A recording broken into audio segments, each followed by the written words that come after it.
before we start this podcast, I wanted to just raise a question, and this isn't pre-thought. I've just thought of it now. Dani Sampson from Uncommon, and Ellie Gould from Unknown on my right, not my left this time because I'm not in the main chair. When did the ED from chilled get deleted from the English language? The ED. Okay. Have you met Dave? He's really chill. Oh my God, that was proper like school vibes. What? Really? Is that how long ago it was? I feel like you'd say chilled, like, oh yeah, everything's really chilled. Chill. Everything's Chilled. really chill. I don't even know if it was part of my vernacular. I'm not even sure.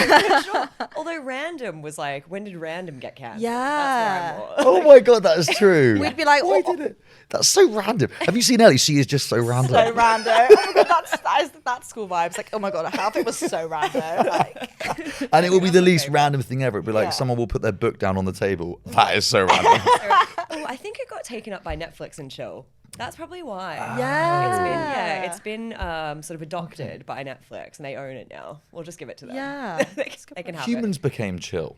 Humans became chill. As in, like, that's what I found really weird. Yeah. Anyway, welcome, Dani. Thanks you. so much for Thanks, joining Emily. us on Untalented this morning. Or this afternoon, because this is a timeless podcast. You never know when someone is listening to this. I'm going to start by asking one of the weird questions. I feel like you're the kind of person that might want to dive into that. And I'm going to stick with invisible, right? Okay. So, Dani Sampson, if you were invisible for only 10 minutes, what would you do with those 10 minutes and where would you go?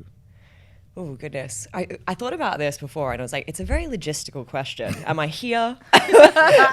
Can I teleport? Is there any other superpowers involved in this? Or is it like, I'm in this room for 10 minutes? Good. They're fair enough questions because last time somebody teleported.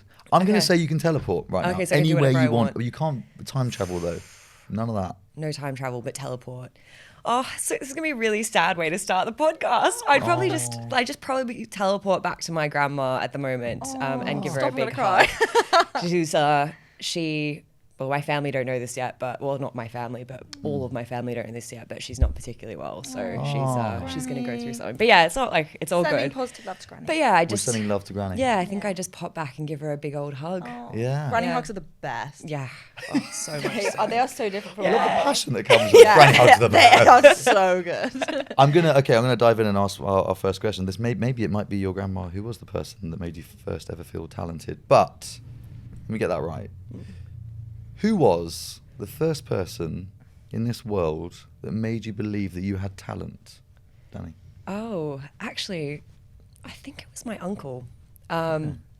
So I had thought when we discussed maybe asking this question that it was going to be like someone that I'd worked for or like a mentor or something like that. But my uncle had a really big role in my childhood, and I remember one night we were sitting outside of an Indian restaurant in fuck nowhere in Australia, and he sort of said, Dani, you're the TP. He goes, you're the total package, Dani. And he's just like, I think that It's was so Australian that he's abbreviated. Yeah, I love that.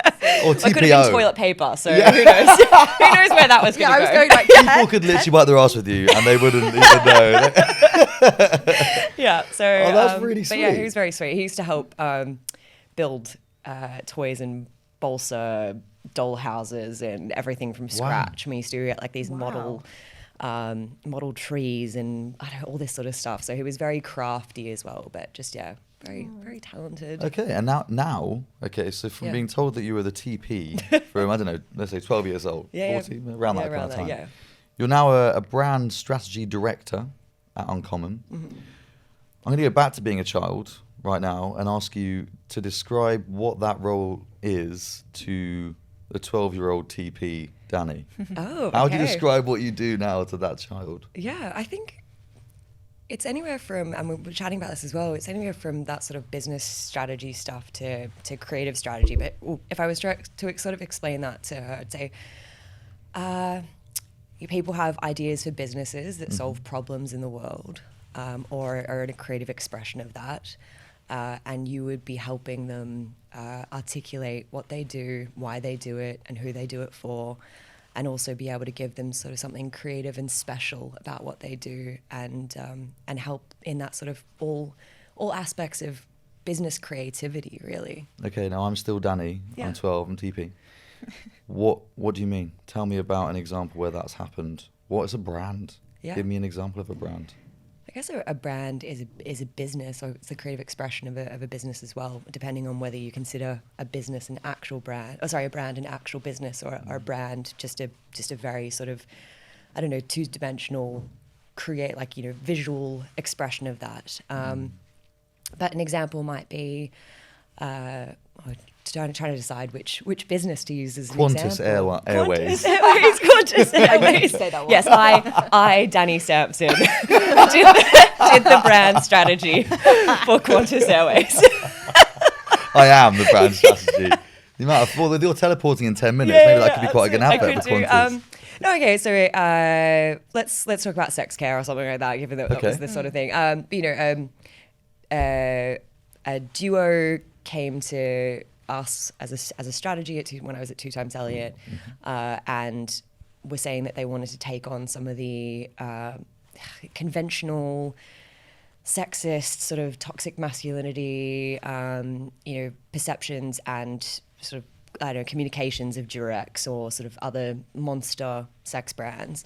And so they sort of wanted to come in and tell a story. And I think as well, you can build brand beliefs into a brand identity. So it's not just about how you operate a business or what service you actually give or provide or what product you produce, but also about the story that you're telling about what you believe that people can do or should do, or whether it's not even can or should, but this is what we believe, and you can align yourself with that or not. So it's like, in that way, you sort of create a story around what sex is, I guess, or what it could mean, or what exploration looks like, without it being sort of this hard and fast transactional thing, or having this sort of notch on a belt necessarily.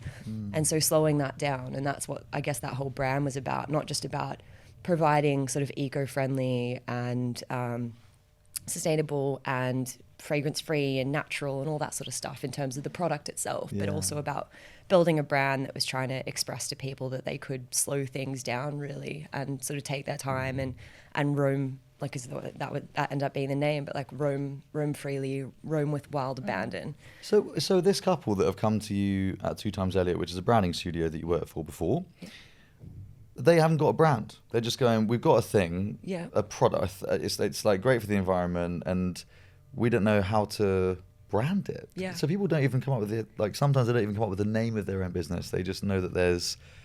How do they describe that business if it hasn't got a name to you?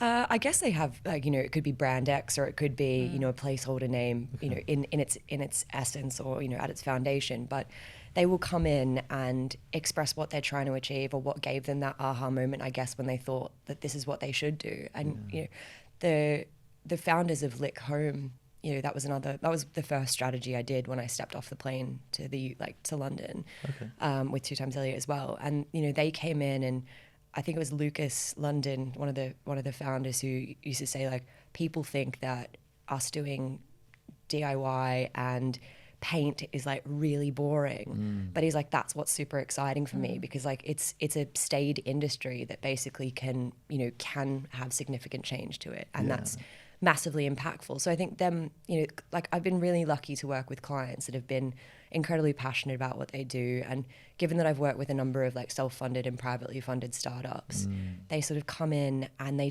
have this grand vision, and they've been selling it and they want it. And, if you can add a little bit or a lot, of value to that, or help them realize their dreams, I feel like that's maybe the only altruism I feel like I can inject into what I do. Really, at the end of the day, we're in the business of, selling product or selling service, or, I don't know, having this sort of convincing or grand thing. But yeah, I feel like that's for me what makes me excited to like bring new things to market that like tell stories, help people and all that sort of stuff. Yeah. Why did you join? So obviously you're at Uncommon, which is, I would say, arguably one of the best, if not the best, independent creative agency in London. Yeah. Now, for those that don't know, there's a creative agency and a branding agency. Branding agencies are normally agencies that will build the brand, like you just mentioned. Uncommon, more famed for their communications work or creative work, whether it's Brewdog, oh God, here I'm going to get caught out now, whether it's ITV, they make adverts usually, right? Yeah. Or PR campaigns. Why would somebody who has been at a branding studio getting branding briefs, why would they join a creative agency? It was really funny. And I mean, Ellie's been instrumental in that. Is it your placement. fault? Yeah, it's Ellie's your fault. fault. Ellie's why I have sleepless nights. That's why you reply to my messages. When I left 2 Times Elliot, I didn't really ever think I'd go back into a full-time gig necessarily that wasn't of my own, my own sort of creation.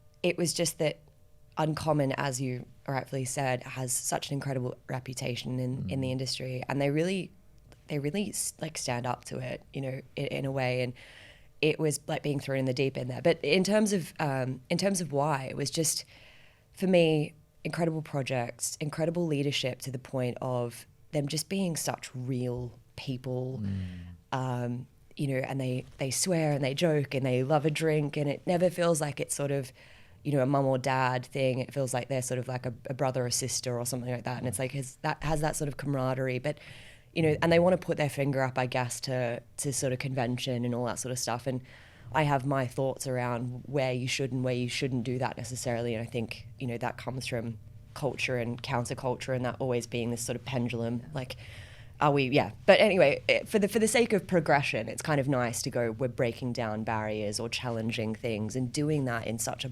ballsy way. Yeah. And yeah, it's just, it's also, I think, one of those things where they've grown so fast in 5 years. They don't have the rigidity or the processes, but in some ways they fight against that. And I know that they're probably in the process of finding a happy medium. Yeah.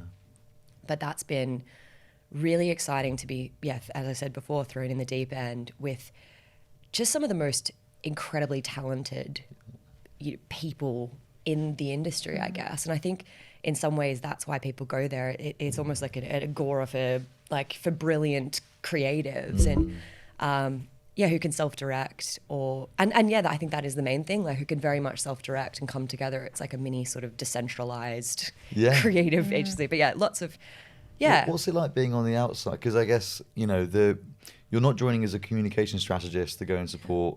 I think it's Lucy Jameson that's the CSO there on the comms side. What's it like being the kind of, I guess, the brand side? Do you feel like you're a mini gang or a pirate ship attached to the Titanic? That's right. I didn't even answer your question properly. I sort of just rattled on about no, it was I was great like, no, but that's it's. I think I was sitting down with a mate like a few weeks ago, and I was sort of saying, one of, I feel like I'm going to jump to the pet peeves thing at the moment. It's like, feel like people in advertising don't 100% get branding, and people in branding don't 100% get advertising. And I feel like at some points I've just been like, you don't understand. And they've been like, you don't understand. It's like, you don't understand. So we're just like, rattling off one another.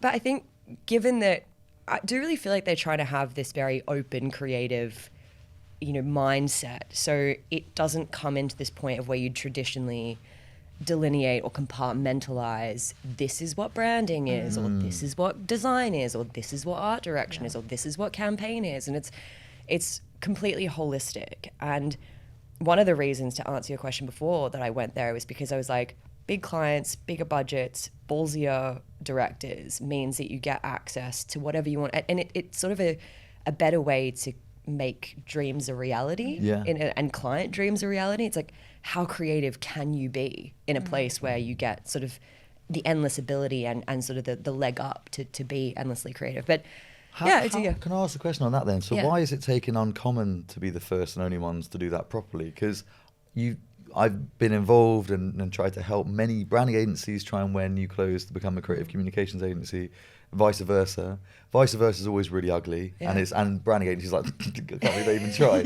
Whereas some branding agencies will pop out a great comms campaign. I don't know which one's harder. You tell me. But why has it taken Uncommon, and what is different that's happening inside to go? Okay, you mentioned looking at things holistically. What does that mean from the CCO to you? How does that communicationally work out?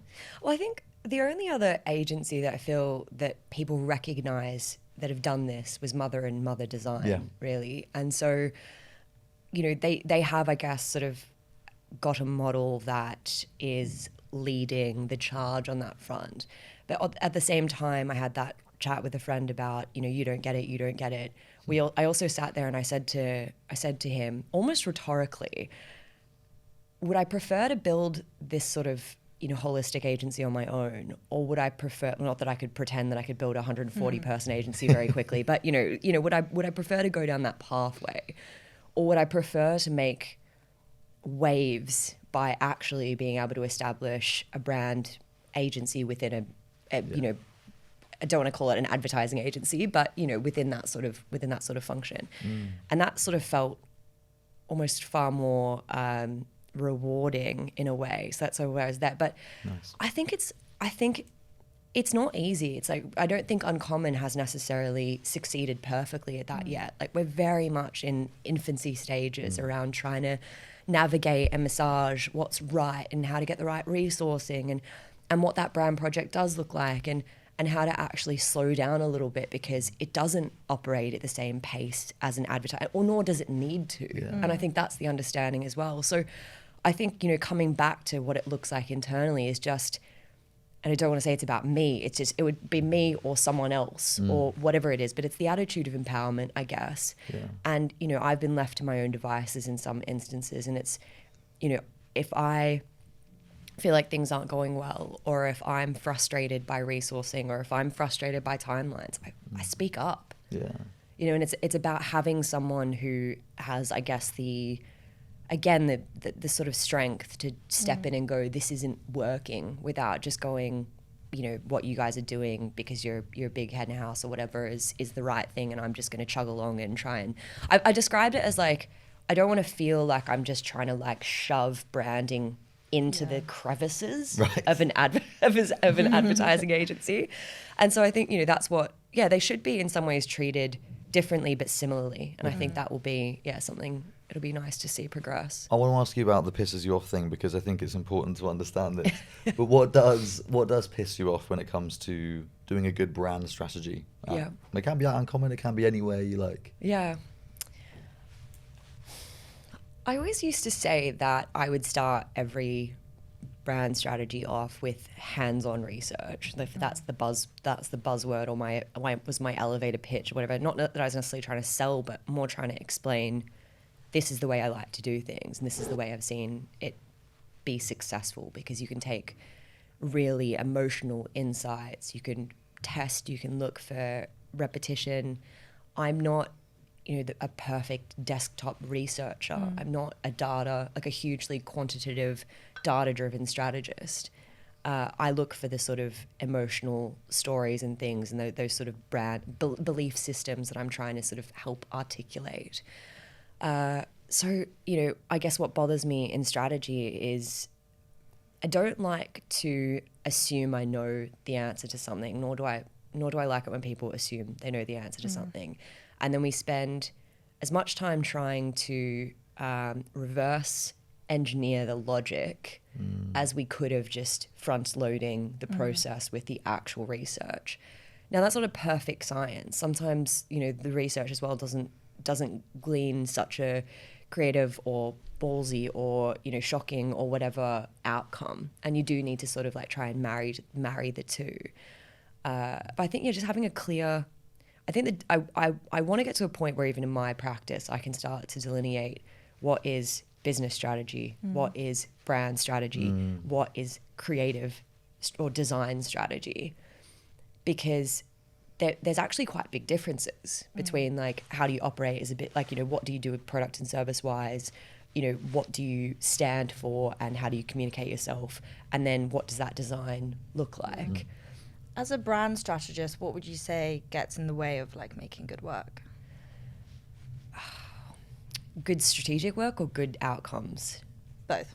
Okay, because good outcomes, funnily enough, and I'm going to undermine this in a way, is say like when the designers maybe try and stick too specifically to the strategy as well, because it's like sometimes, it's been happening on a project recently, and this is more from like the design strategy, not the brand strategy necessarily, but it's like there's this underlying grid and all this sort of stuff, and it's like and they're like, oh, we can't do this because it doesn't fit within this, within this grid, or we can't do this because it doesn't. It's like, forget the fucking grid. Like, forget the, forget it. Like, if it doesn't, if it does, and it's happened before, at previous, even at 2 times where it was like, we'd have a mood board, and we, whether you're expressing that in terms of the way that design system is going to work, or whether you're expressing that in the way that the design sensibility or aesthetic is going to work. They'd get to this point where they'd start testing it, and they'd get into the design, these were on the mood boards, they'd start testing, and they'd go, but it's this, I can't do it, I can't get this properly, or like, it doesn't make sense, or, I've got this idea, but it doesn't fit perfectly into, who gives a fuck? Forget forget the mood boards, or forget the strategy perfectly. If it sort of is on I guess it has to catapult you in a general direction. It's not about being so rigid. It must be hard, that. I was just trying to imagine, like, it being the designer and hearing that, being like, wait, so I do the grid, I don't do the grid. Like, make up your mind. What, how is it? Is it like? And I guess that's the importance of having true talent, right? Yeah. What do you think makes a harmonious relationship between the designer and a strategist? My mum was in sandwich bars, like back in Australia for like, so she was studying to be paralegal, and then like she married my father, and like his brother was like running these sort of like sandwich shops and food courts. And so she bought that, and then she ended up franchising it to like 40 stores, and then she, it was like this whole thing, and she was like quite a businesswoman in her own right. And she then stepped out of that, and then started a couple of burger stores basically in Melbourne as well, like in Australia. And she used to say this thing where she was like, I get my staff members to rotate when they're training, so that someone who works on till works at the bar, someone who works at the bar works on the grill, someone who works on the grill works, I don't know, cleaning the toilets or whatever it ends up being. And she's like, everyone should know what it takes to do everyone's job in a, how long it takes to cook a burger, how long it takes to serve someone, where the mistakes come in, all that sort of stuff. And I think, they can't just, for me, it's like, and I sound like such a strategist saying this, I do love Venn diagrams, but like, it's got to be the crossover, I guess, in a way where it's not like this hard, cold handover.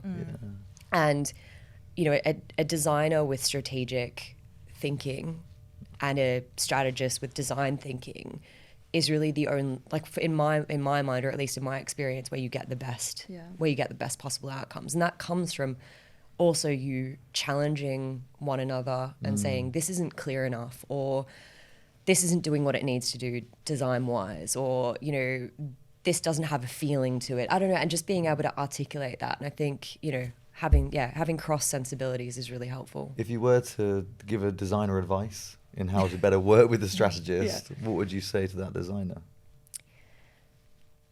This is the thing about designers, and they like, everyone designs differently. And I think this is what I'm learning. It's, some designers will look at a system and go, I'm gonna look at, as an example, I've got a very good friend who did fussy branding for like the deodorant.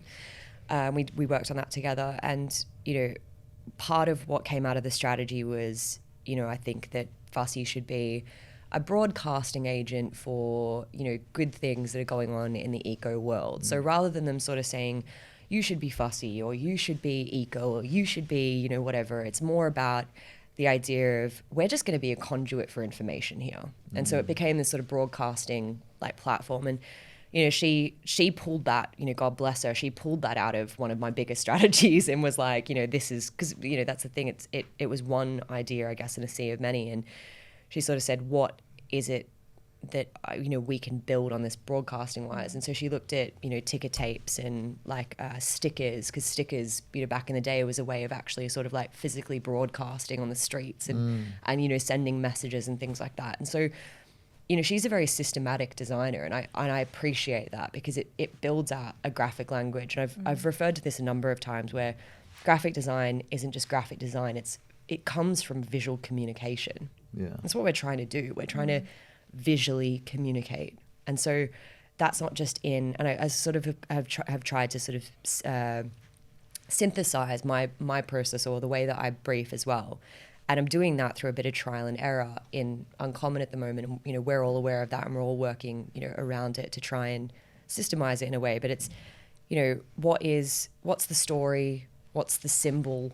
What's the design system? And then what's the sensibility? Because you can in some ways go, we're going to leverage this sticker system, but we're going to do it in the sensibility of old world block lettering, or, you know, like wood carvings, or, you know, we're going to use stickers and we're going to do that in like pop serotonin overload, you know, colors and vibrancy, or we're going to do that in futuristic renders and all this sort of stuff. And it gives it a different feeling, but it's like the same sort of design system behind it. So I think what I'd say to designers is like, the weaker designers for me are the ones who just sit there and flick through typefaces and, you know, and then still aren't good at it, you know, and still haven't chosen, you know, what I would consider, not that I'm the authority at all on, you know, on things, but, you know, what doesn't appeal to at least my, you know, my sensibilities. And, yeah, so I think just like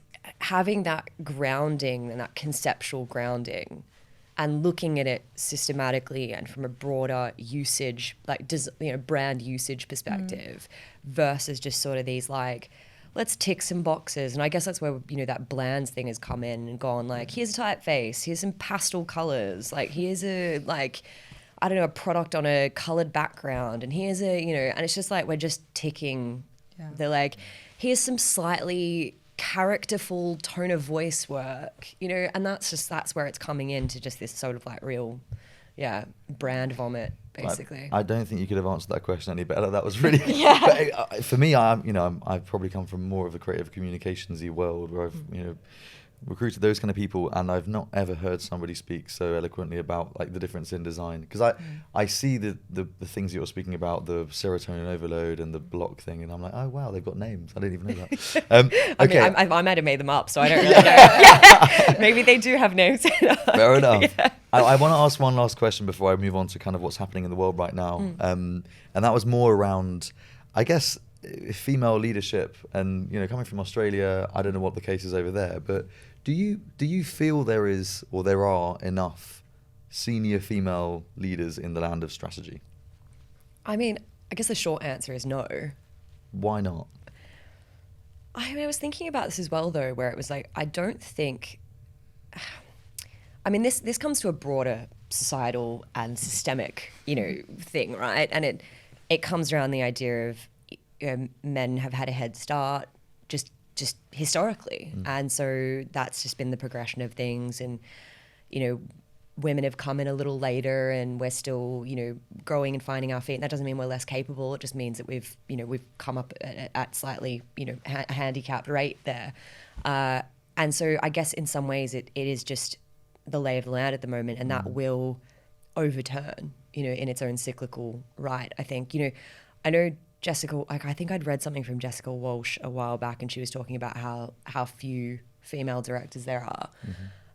And I get that, and I see it. You know, I've been lucky, I guess, in a way, and I feel like maybe it's just a bit of a bubble, because I've actually had really strong female leaders. Yeah. And I've also had really strong male leaders, but that's, you know, I've learnt from them, you know, in the same way. And I guess it's funny, because maybe it's more about maybe it comes back to my mother in the grand scheme of things, of seeing sort of a strong female entrepreneur and not feeling like I was ever handicapped for being female. And that isn't everyone's experience. And I need to empathize with that. And I do. I don't think that there's not an opportunity for that, though. I think nobody, well, not nobody, obviously there are prejudices and there are things, and I don't, you know, I'm again in a very privileged position. I don't want to sort of speak to what, you know, discrimination people are experiencing. But I would say just fucking rise up and claim it. You know, like that's just like that sort of thing. I just love that. Do you find, like, because obviously you speak to strategists the whole time, varying creative agencies, branding agencies. Do you feel like that is the shared attitude? Pretty much. I think also, like, in the grand scheme of things, strategy is relatively new and emerging in agency world anyway. So I completely hear what you're saying about, like, there needs to be more of an opportunity for it to actually happen, like, because it's newer.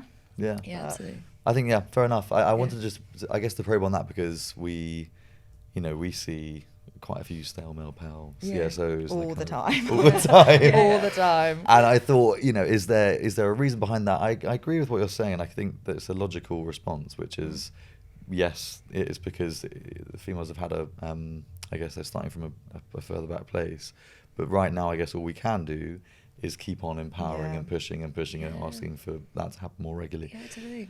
Okay, I wanna move into this weird fucking AI thing, right? So Yes. I'm curious to hear what you think about this. Yeah. For those that don't know, there's a thing called Mid-Journey, which I would have thought sounded like a little, I don't know, halfway house when you're in fucking Singapore flying to Australia. Yeah. It's not. Mid-Journey is AI for design. You type in some keywords. You could type t-shirt, dress, apocalypse, and you would get this fucking mad t-shirt dress apocalypse. What I'm wearing right now. What you're wearing right now. And that is AI. That's happening. Ugh. So, okay, firstly, I'm hearing people go, oh my God, what the fuck? What do you think? I'm going to ask you straight up. What do you think about AI in design? I kind of think it's exciting. Oh, thank God for that. Yeah, I mean, I think there's a whole I think I was reading this book around like cyborgs and things like this. I think his name's James Lovelock or something like that. But I guess I think we're all slightly terrified of like just general technology overtaking, and turn on any sci-fi film and it's either about a pandemic or a robot like overlord or something like that. But it's I guess there's another side of that, like, so we can either be scared or we can embrace it. There's another side of that where it's I was listening to another philosopher speak recently about are we encouraging evolution for evolution's sake, and nobody's questioning the ethics of what is going on there and whether it actually is beneficial for humankind.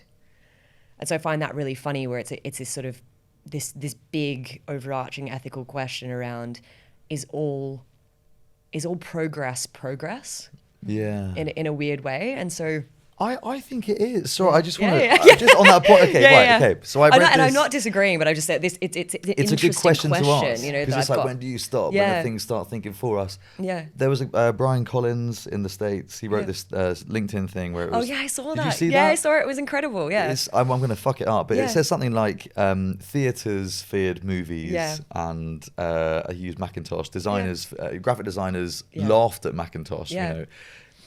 I guess even recruiters laughed at LinkedIn or Yeah. would fear LinkedIn. Yeah, absolutely. What do they become? They become tools. Yeah. And actually, I find that particularly this Mid-Journey thing, most of the most creative people are diving in, and they're Yeah. going, "This is wicked." Yeah. Because you type some things in, and you keep your glucose, Yeah. because your brain's not going, "Fucking hell, where do I even start?" You just go, which is how we start. Words in a thing. That's shit, but I'll use it and Yeah, I'll go and do another absolutely. thing.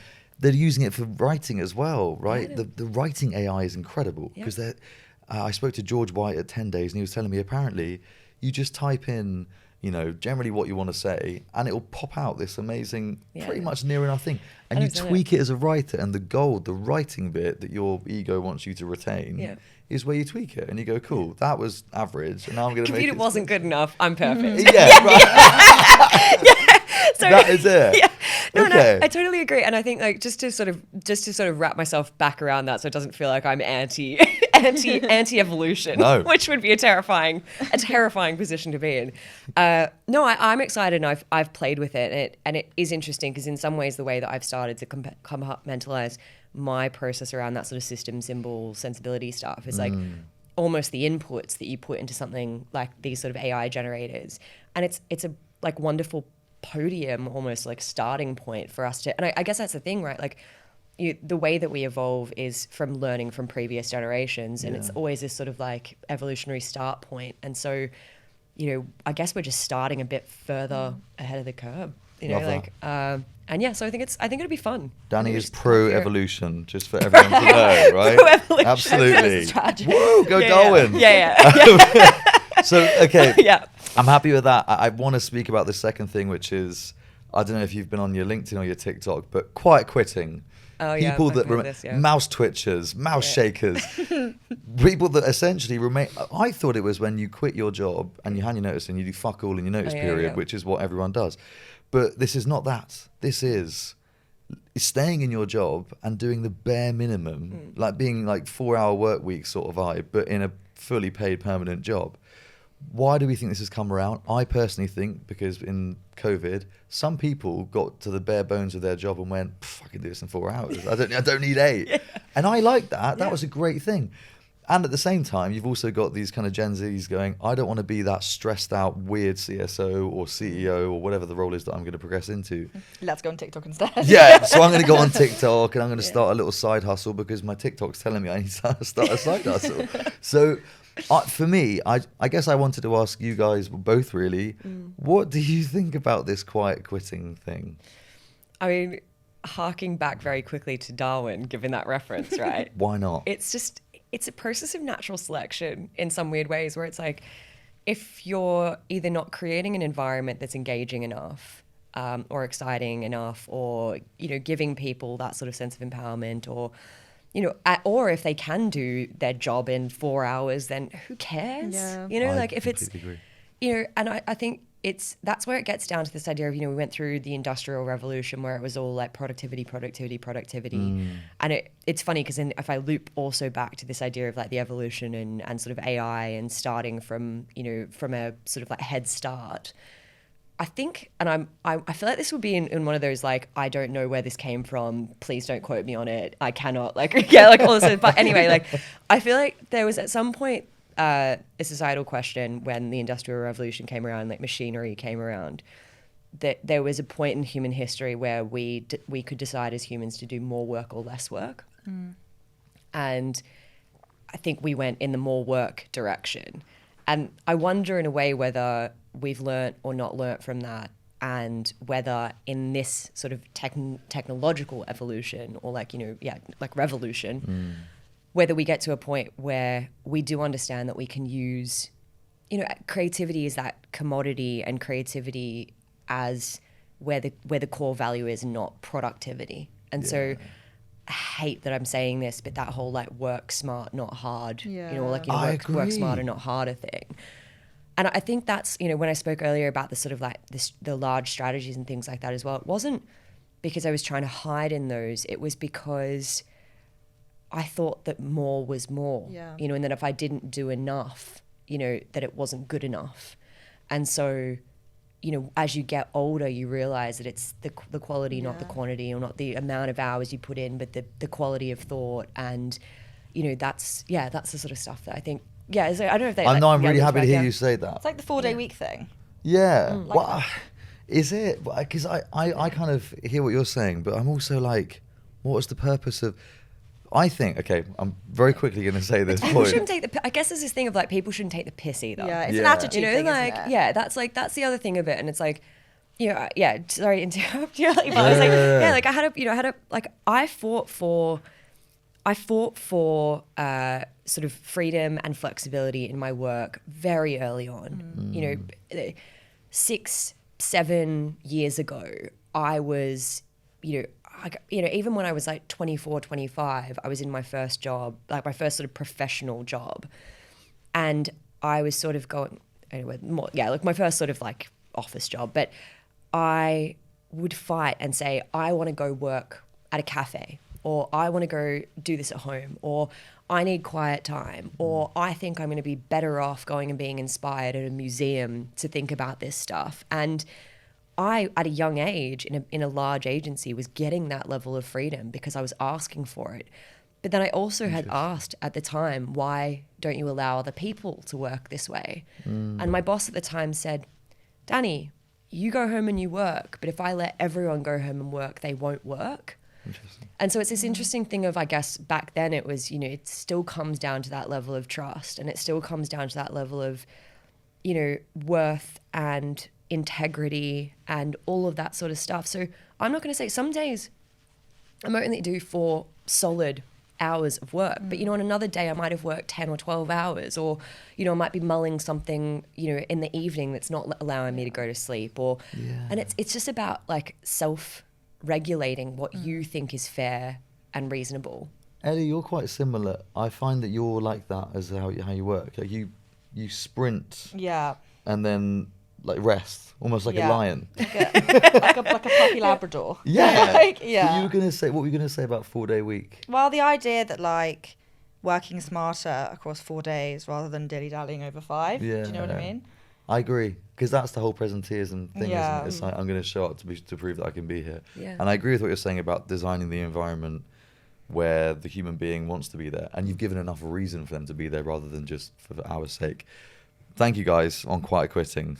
I want to make sure, because I'm getting I'm getting this feeling that we should be speaking about some blanding at the end. And Dani, I also want to, I don't know if you did bring along any elephant vomit into the room. Oh goodness, it was. I can make it up on the spot. Okay, well, whilst you're Okay, thinking, yeah. and for those that don't know, the elephant vomit section of our podcast is about, we give our guest a moment to bring in something that they just want to put in the bin, delete this from the industry, vomit this dirty elephant out of your soul, and let it leave your body and the industry at the same time. Yeah. I'm just going to, before you dive into that last point, Yeah. I want to speak about blanding.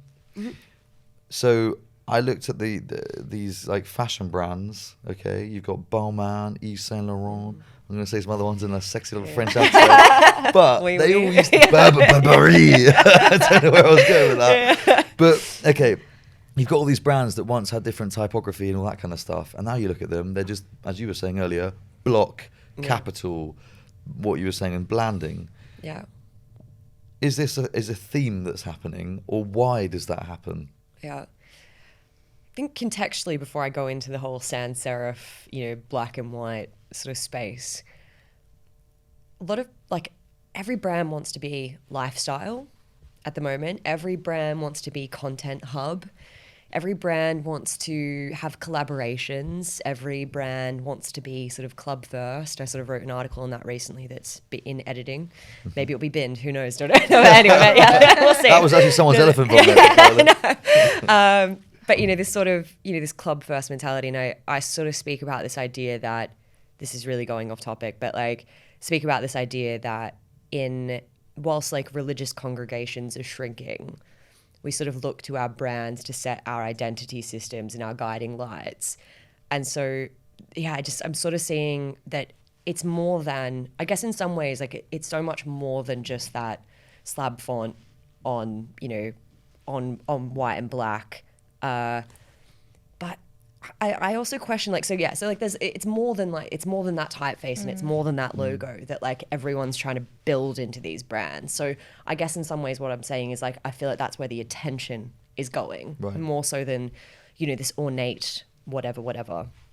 There's also, I think, the other side of going culture counterculture again, and it always pendulum swings between culture and counterculture, and this will become the culture now, and then I don't know, 5-10 years down the line, maybe they'll all rebrand back to serifs, and that'll be the like, oh, look at us doing, the polar opposite of what's Yeah. going on. Or, Okay. And that will sort of happen as well. I also was thinking about this the other day, and I was thinking, is usability, and not to sort of slag on usability because it's totally necessary, and it's, and it's empathetic and it's ethical and it's everything that it needs to be in this diverse world. But, is sort of digital accessibility and usability sort of, is it causing the death of like the decorative in a way? And it's like everything really is about these very functional, readable, devices getting smaller, scrolling, death scrolls and blah, blah, blah. So I just wonder whether that sort of a move from sort of a print or physical medium to a digital medium is also driving this sort of stuff. But I Wow, guess there are a okay. few different, I like that. Yeah, I mean, it's an interesting idea I like the idea of the pendulum swing, because you're right. It's like fashion. Yeah. Although they say that fashion is the only industry that Cyclical, right? doesn't innovate. I Oh. think I've said that twice now on this Yeah. podcast. Okay.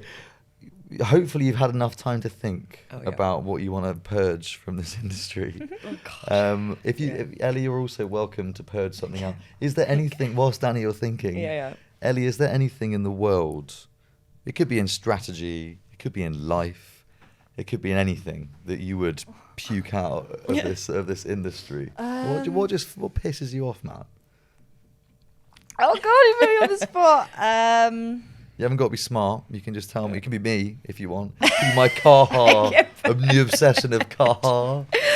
I don't know. I don't know. I can't think. Dani, we're going to you. Dani, we're going to you. I'm gonna maybe I'll ramble on a couple of things. We'll just see what's interesting. Because I just wonder whether it's funny because I'm not sure that there's anything I loathe entirely. I mean, there are the small things like 1,000 meetings, 1,000 people on projects that don't need to be sitting in on meetings. Like there was advice that I was given a really long time ago that I haven't felt big dick energy enough to actually put into place. But I wish that basically they said, if you're in a meeting and you realize that you don't need to be there, excuse yourself and leave. Yeah. You always say that though, don't you? Oh, yeah, we have a thing. It's do I need, not in a rude way, but do I need to be in this meeting? Yeah. And if I don't, then let me know, because otherwise I'm just fucking hanging on Yeah. to it, like a little dodgy Cocoa Pop at the end of the series. Yeah. So it's just Weird that. analogy. And then what else? What else would I kill in this industry in terms of strategy and design? I mean, the templated looking designers, it just feels like we've taken it off creative market and just, basically chucked it onto a brand. I don't know what bothers me enough. What? I don't know whether I get, You seem quite a calm whether I get person. bothered enough. Do you know what yeah. might bother you? People asking you what bothers you. That could be, maybe Are I've you upset you on that No, front. not at all. I I was going to say but we'd sort of spoken about this, and that was the idea that I was laughing because that whole you don't get it thing between Yeah. advertising and branding. Over the pandemic, I had a housemate who is is an advertising copywriter, and I feel we explored psyches during that period of time where you're locked in almost sort of a bougie jail, but you just kind of get to this point where it's he's I just don't feel you think what I do is valuable, and I Wow. just don't think you take what I do seriously. And I was just And you said, you're correct, you thick idiot. Learn to write, for God's sake. It's just and I sort of get it, because it's in a way, and I think he's an incredibly talented copywriter, but I think what I didn't understand from not having been inside an advertising agency is just the amount of rapid creativity and raw creativity and lateral creativity that comes out of that. And with branding, we can be very much this is the process, this is what you do there. And I've been victim of that to my own fault, but I'm excited that it feels like I'm in a period where there's they say a classical guitarist or something like that, you learn Spanish classics and then you get to break the rules. Yeah. And I feel like that's sort of what you get when you sort of become a bit of a master, or you've done the hours, you've put in the hours, and you learn the process, and you learn the the theory, and you learn whatever, and then you break it and you start to write your own music. And I guess that's what I'm sort of excited for in the next part of my career. You've just quoted Picasso in a weird way. Did you know that? Did not know that. Learn the rules like a pro so you can break them like an artist. You love that one. Beautiful. Love yeah. that one. Yeah. Love that one. Okay, yeah. Danny, you've smashed this. You've got to be at a museum quite soon. Oh, to yes, go yes, I and do. satiate your creativity, and by the sounds of it, do a meeting. Yeah. Yeah, and then do a meeting. But Yeah. I want to say a huge thank you. This has been incredible. I just felt very calm in your presence, and I Oh. feel like you have Great a wonderful energy. brain, an eloquent, very smart brain. So it's nice to hear you very speak. sweet.